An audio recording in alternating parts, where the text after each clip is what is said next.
An opportunity arose for me. So like how Todd was speaking earlier about there's opportunities all around us all the time. And an opportunity came up for me to do a job.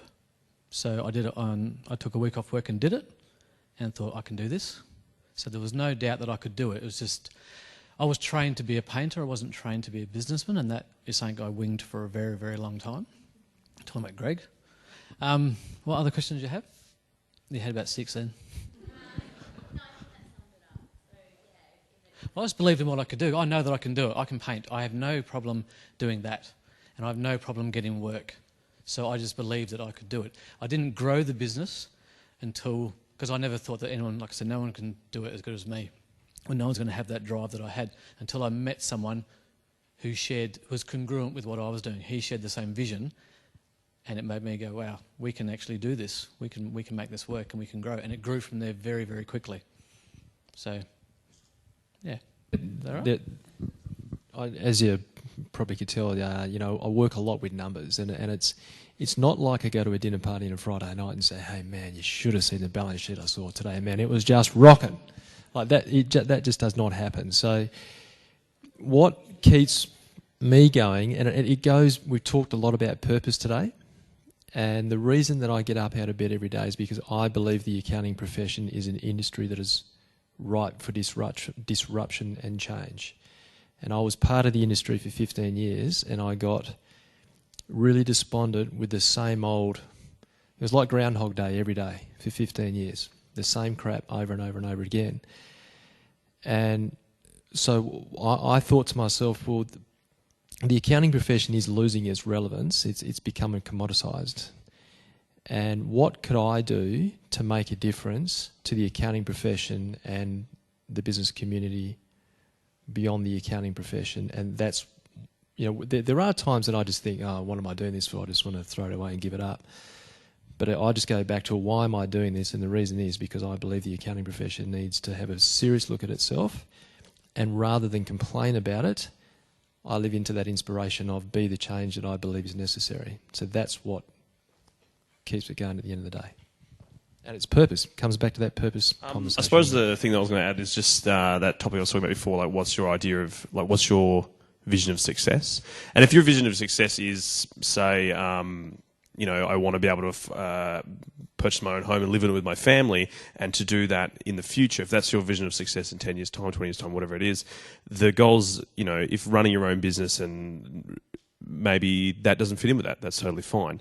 For me, I know that running my own business and doing this activity, the stuff that I'm doing now, is more important in my vision of success and creating happiness, whereas the job I was doing before wasn't fulfilling that. So I think there comes a point where if you are working for yourself and you are going through the turmoil and the hard times of just running a business as it is, it'll be very, very clear you'll get to a point where you'll be able to make a fundamental decision. So pretty easily. There's 5 areas that profit goes into, and your profit has got to cover your tax, it's got to cover your capital expenditure, you've got to pay down debt.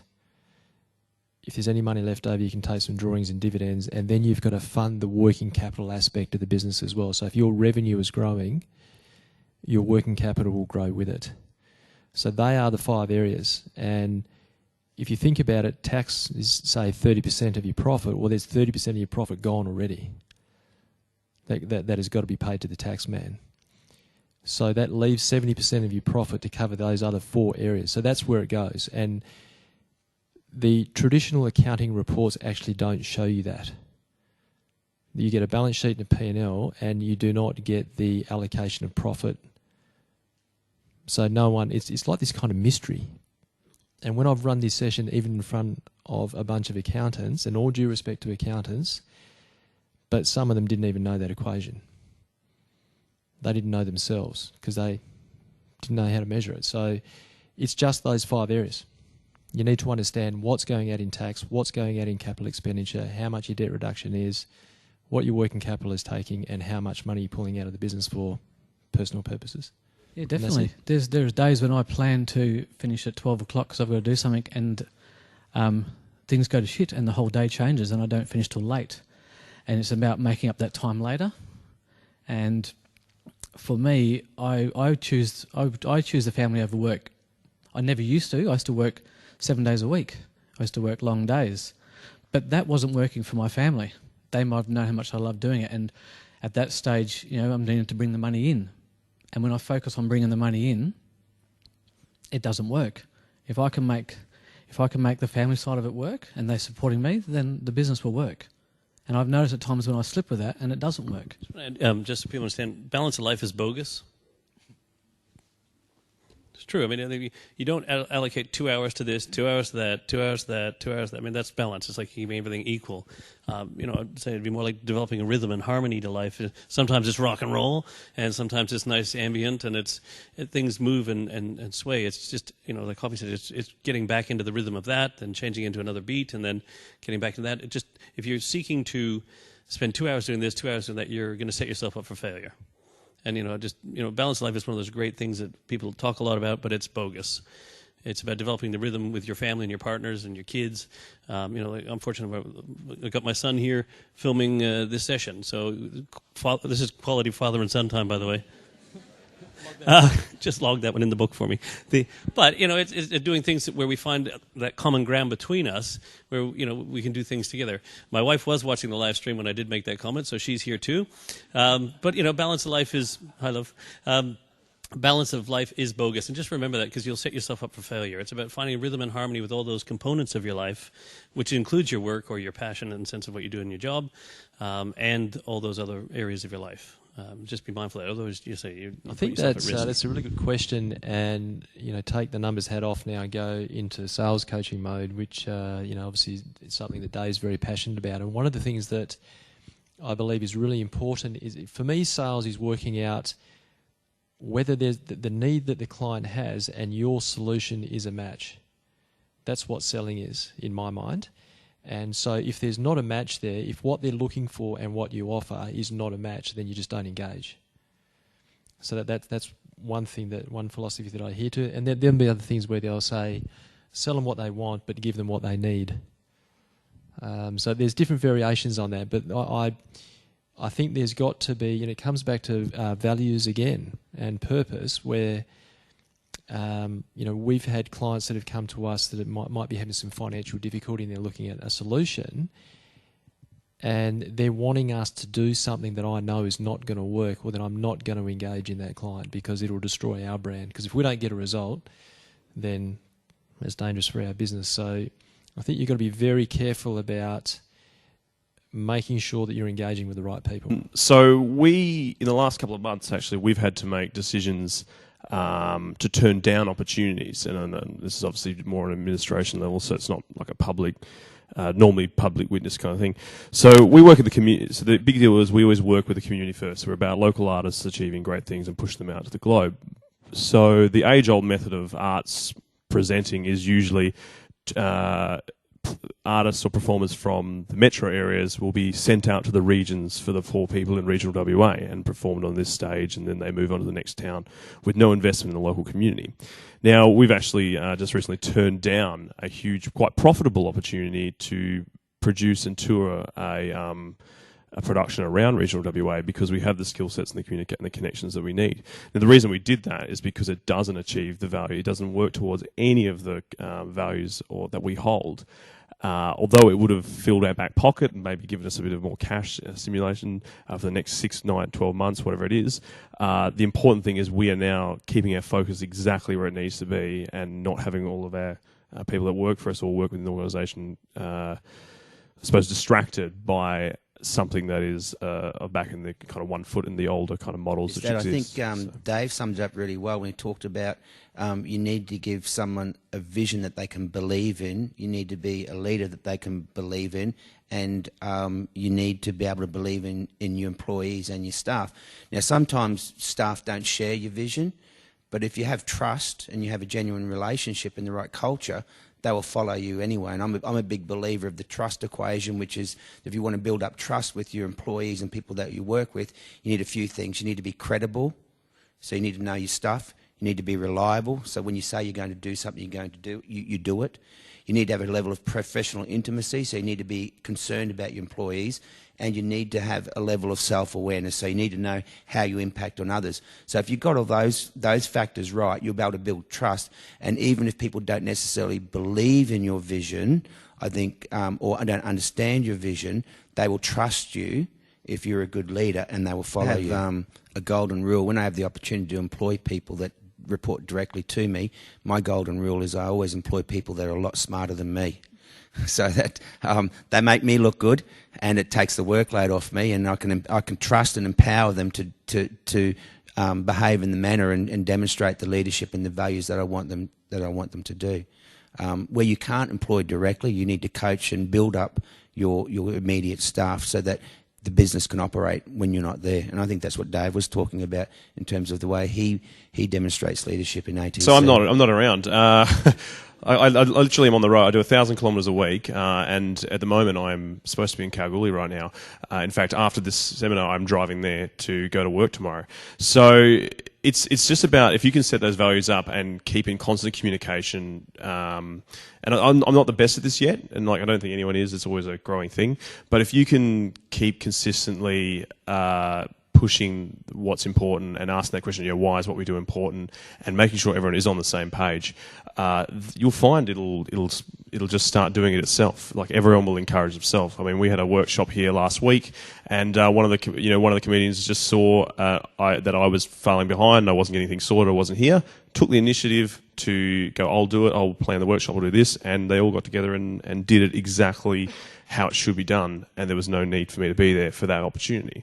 So I think it's just about making sure that what you are constantly asking is on the same page all the time as everyone that's working with that organisation, and you can that way when Emma does work, when Emma does that producing stuff, she knows exactly what decisions to make, and usually I just get an email later on about it. So that's probably the best thing. At that stage of just developing your vision and your values and that sort of stuff, get your team involved and have them decide it with you.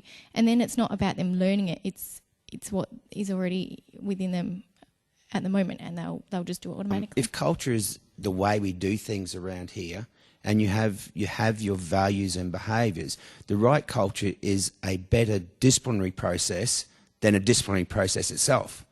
Because people will self-regulate. Because if there's a behaviour that's not appropriate, the rest of the team will bring people into line, because people will understand that this is the way we do things around here. Two simple philosophies to use as well. One is trust but verify. So, I trust the team, but through a process of verification, I can then go back and celebrate the successes and the great work that they've done because I verify what's supposed to have been done, and we use that through our values. And the other is inspect what you expect. So inspect what you expect. So if this is what you expect in your team to, so same thing for Julian, if this is what your team expect, make sure you inspect that when you come back. So they'll pay attention to what you pay attention to, in the sense if it's important to you, it'll be important to them. That's what Emma was saying, is you develop that. And through that process of trust but verify, I don't trust so I can catch them out, verify so I can catch them out. I want to catch them out doing the right thing so I can congratulate them and, reinforce the right behaviors. Like, yes, you did that. It was awesome. That's exactly what we want to do. That's that value in action. Like when the team were doing that, simplifying that process for us, I'm like, yes. And I walked out. But that was me verifying that in my mind that, I'm trusting them and there's a reason why I do that. Right? And that just it's developed over time. It doesn't instantly, you got values in place, yay. It's about applying that on a regular basis. Absolutely. My coach Wendy's over there. So Wendy's my coach. So I have a coach and a mentor. I have business mentors who, Greg's our CFO. I talk to him all the time about from our business point of view. I have different aspects of my own development and our organization's development. Absolutely. I've been a business coach myself for 10, 15 years. I'm not immune from it because I do it for a living. I'm still a human being, and I still have to go through that process myself. So without a doubt, and I'd be a fraud if I didn't have a coach. And I went through, our CFO, Greg had his coaching programs. I went through those. Never stopped learning. I think someone brought that up in one of their presentations. Yeah, so that definitely for me, without a doubt. Obviously, I don't have a personal trainer, but... One of the things that I learned in retraining, so, shifting from an accountant mindset and retraining to a business coach, and one of the things that really stuck with me, I saw this presenter one time and he said, the difference between you now and you in 5 years' time will be the people that you meet and the books that you read. and that really stuck with me. So now I'm an active learner. I constantly am looking for new ideas, new information, because that's, I believe, in terms of what we deliver to our clients, we've got to be bringing something new to our clients all the time. And I belong to discussion groups. So I've similar Dave. I've had business coaches and personal coaches, and I've got what's called a Mind Value account, which is it's an online learning platform, and I belong to a discussion group in Perth. The people in this group are remarkable. They have achieved a lot more than I have in business. But they are happy to share their knowledge and their experience to bring other people along with them. And I travel to Perth once a month or more than once a month, but I'm there every month without fail to learn from those other people. I'm doing continuing education. I'm doing my second master's, not because I like studying and not because I like the letters after my name, but because I recognise I have some significant failings in my management style. And I grew up as an accountant, and I was pretty much a hit me, don't shit me type guys. And I think my staff know that when they come into my office and they give me a long story, I sometimes interrupt them and say, hit me, don't shit me, give me the facts. And I recognise my failings, and the way that I learn is through the study that I do. But I'm also a people watcher, not in a creepy stalker way, but I like human behaviour, and I've learned a lot from the people that I work with, an incredible lot. And I know when we've been going through some staff changes in the organisation over the last 2 years, and there's a few people that that have left the organisation that I felt like giving a big kick up the arse on the way out. And my HR manager taught me, and I say it all the time now, particularly now when we're going through restructure, is that when people exit the organisation, you need to be able to treat them with dignity and respect. And that's one of my mantras now. When people are looking at leaving the organisation, whether it be for good reasons or bad reasons. And I learnt that off my staff. So I like to learn from the people that I work with, and sometimes it means I've just got to shut up and listen. I think it's important to ask questions all the way up and down the scale of people who have got a crap load more experience than you, and of people who are doing things for you. The other thing for me around the inspiration is if I see something that and my head says someone should do that, or someone should do something about that, then sort of start thinking about, can I do that? Or is there someone I know that I can chat to and we can work together and do that? Like, instead of just going, oh, someone should do that, make it happen. There's been many times but there was when I first started employing people, and I had to start making decisions for people and then empowering them to make their own decisions. And I went through a time where when my guys would ring me, I wouldn't answer the phone, and I'd ring them back 10 minutes later and say, what did you need? And they said, don't worry, I've sorted it. And when that started happening, I went, oh, I'm probably doing the right thing.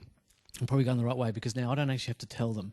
They were just ringing me to check if what they were going to do was going to be okay. And when I didn't answer, they just did it anyway, and it turned out fine. And even if it didn't turn out fine, I would hope they wouldn't have done it again. They'd learn from that. So, yeah, there is times when you just go, yeah, I am a leader now, and I have to lead these people. And sometimes you do it wrong, and it shows up pretty quickly when you go the wrong direction. And I have a great team of guys that are quite happy to tell me when we go in the wrong direction, and pull me aside and say, hey, things aren't right. And then we've got a chance to fix it. They're happy, I'm approachable, they can come and tell me anything, and they do. Not a lot, but they do.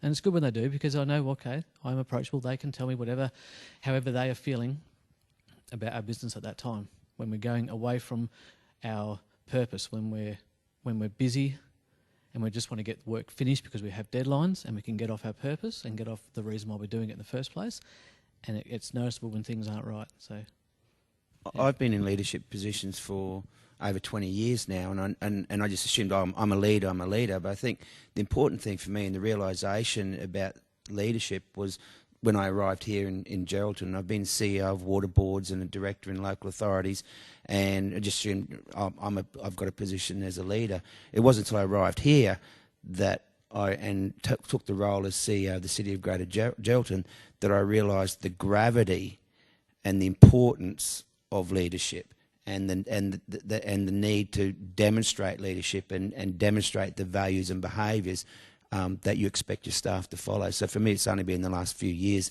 that it's really hit home to me the importance of being a good leader. When we are busy and our guys might need my help, because I'm not on the tools, very, very rarely on the tools, but if they need me, I'll come home and I'll change clothes and I'll get down there and help them do what has to get done. So I'm not just leading going, you guys have to do all this, get it done. I'll work a night time, I'll work a Saturday, I'll come for an afternoon and I'll do it with them. I won't expect them to do something that I won't do myself. And so it shows them that I'm with them.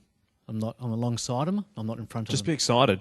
That's it. No, seriously, like it sounds silly, but if you are absolutely excited about the possibilities that are unfolding. I mean, like I was saying something the other day, this is like the most exciting time to be in business right now.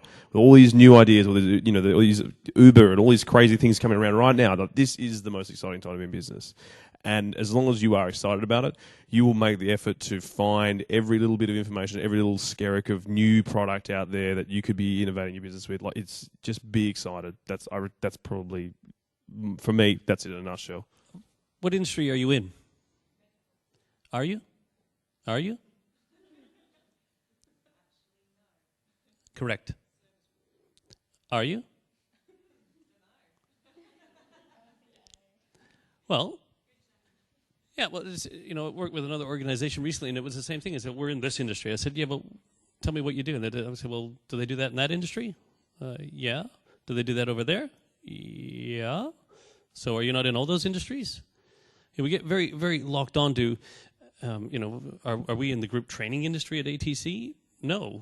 We're in the personal and organizational development industry. We're in the customer service industry. We're in maybe technology. We're in the construction industry. We're in real estate. We're in everything. So I would the first thing I do with any business leader would just challenge you, what industry are you in? Because it is a tough question to ask when you think, if your industry is being constricted or on its way out or being taken over by one of these other, then you're toast. So, but are you actually in that industry?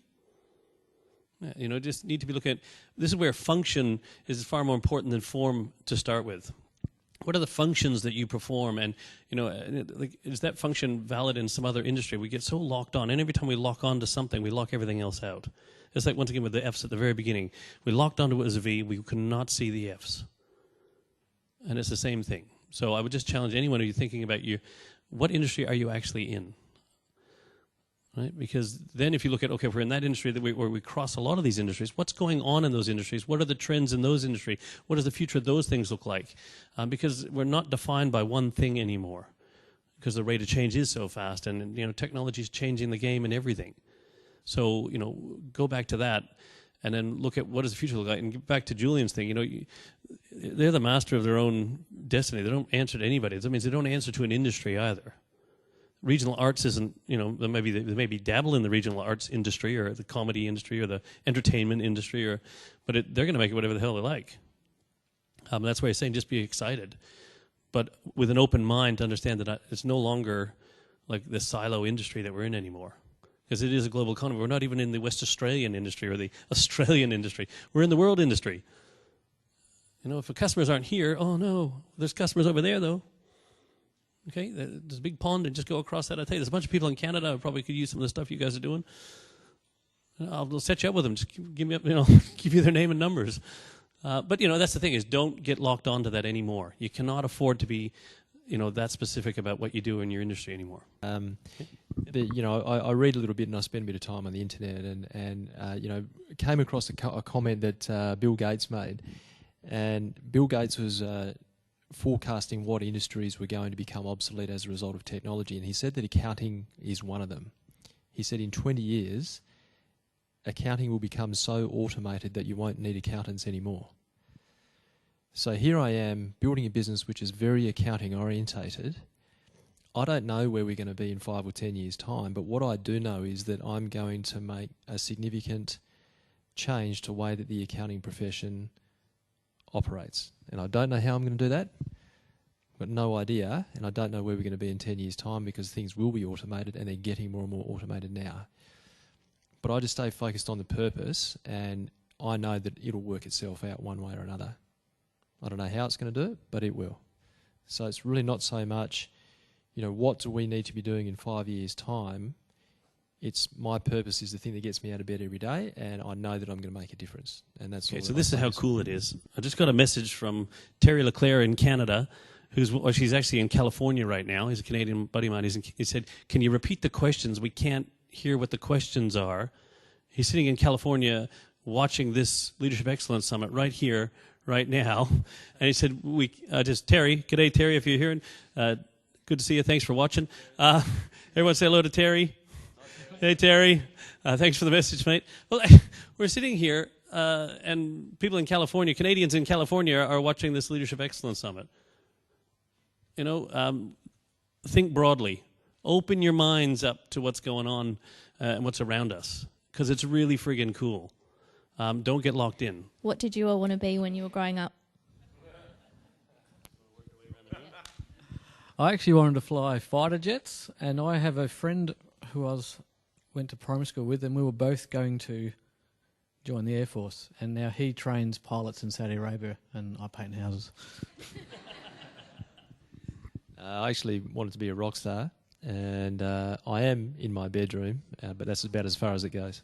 My wife, yeah, she's my biggest and only fan. Well, I wanted to be an accountant, and then my mum and dad took me to therapy. No, I really wanted to be a vet. I wanted to be a Spice Girl. When I grew up, I had a really good best friend, and he wanted to be a comedian, and I wanted to be a scientist. And actually, just recently, he's actually working as a full-time scientist right now, and I live with my parents' house. So,